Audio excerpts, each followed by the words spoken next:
Hi everyone. ఇప్పుడు మేము జంబుకేశ్వర్ టెంపుల్‌కి వెళ్తున్నాము. ఇది మీరు చూస్తున్నటువంటిది కావేరీ నది. ఒక సైడ్ కావేరీ నది, ఇంకొక సైడు కొల్లడం రివర్ ఉంటాయి ఈ శ్రీరంగంలో. మనం ట్రిచ్చి నుంచి ముందు వెళ్ళినప్పుడు మనకు కావేరీ రివర్ అయితే వస్తుంది. రివర్ దాటిన తర్వాత ఒక ఫ్లైఓవర్ వస్తుంది.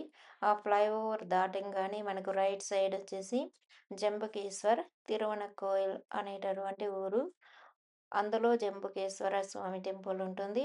ఇది పంచభూత లింగాలలో ఒక లింగమైనటువంటి జలలింగంగా పేరు పొందింది.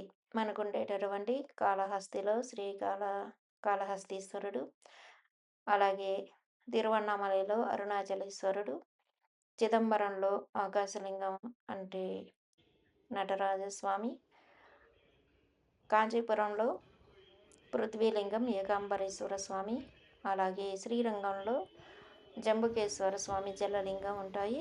ఇదే మనం చూస్తున్నటువంటి జంబుకేశ్వర స్వామి టెంపుల్ ఎంట్రన్స్‌లో ఉన్నాం మేమిప్పుడు.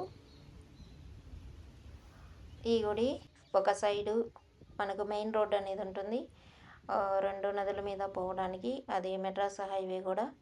దానికి ఒక రైట్ సైడు ట్రిచి నుంచి పోయేటప్పుడు రైట్ సైడు జంబుకేశ్వర్ వస్తుంది. తిరువనక్కోయిల్ అని అంటారు ఆ ఊరి పేరు. 2 లెఫ్ట్ సైడు శ్రీరంగం ఉంటుంది. శ్రీరంగంలో రంగనాథ స్వామి టెంపుల్ ఉంటుంది.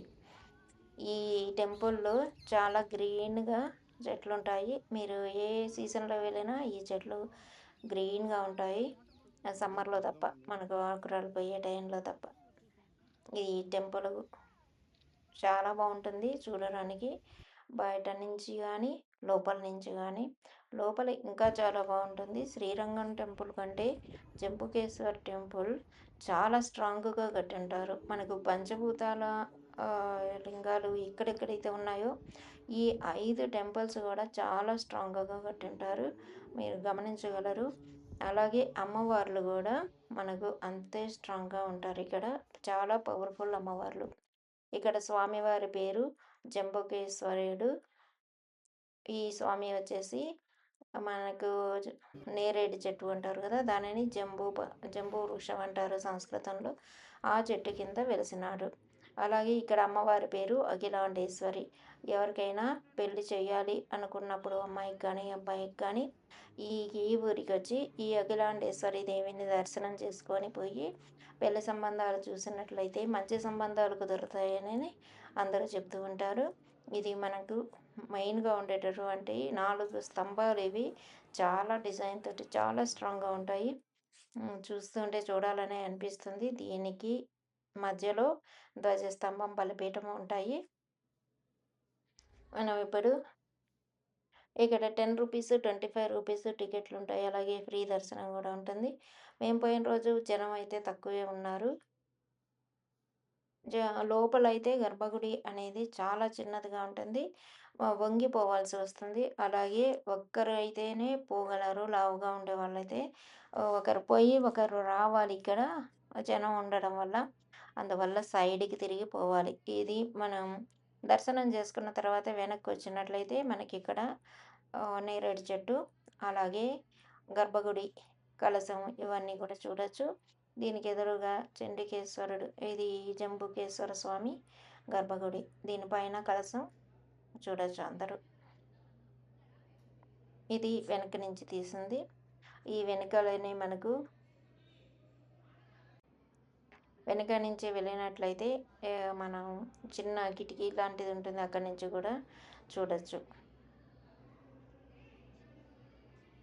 ఈ టెంపుల్ అయితే చాలా స్ట్రాంగ్‌గా ఉంటుంది. ఎలా అయితే ఈ కాళహస్తి, అరుణాచలం అంటే తిరువన్నామలై ఇవన్నీ ఎలా ఉంటాయో అలా. ఇక్కడ మనం చూస్తున్నది పృథ్వీలింగం, కాళహస్తిలో వాయులింగం, ఆకాశలింగం, చిదంబరం, అలాగే లెఫ్ట్ సైడు జలలింగం జంబుకేశ్వర్, రైట్ సైడు అరుణాచలం అగ్నిలింగం పంచభూత లింగాలు. దానికి ఎదురుగా ఇంకొక ఫోటో ఉంటుంది. అది ఫోటో ఇది గూడా ఫోటోని ద్వాదశ జ్యోతిర్లింగాల ఫోటో ఉంటుంది. ఇక్కడి నుంచి మనం బయటకెళ్ళినట్లయితే అమ్మవారి టెంపుల్ ఉంటుంది. ఆ దారి ఉంటుంది అక్కడ. ఆ టెంపుల్‌కి, ఈ టెంపుల్‌కి మధ్యలో ఒక దారి ఉంటుంది. ఆ ద్వారి గుండా బయట వెళ్ళి అమ్మవారి టెంపుల్‌లోకి వెళ్ళాలి. ఈ అమ్మవారికి కమ్మలుగా శ్రీచక్రాలని వేస్తారు. అదొక స్పెషల్‌గా ఉంటుంది.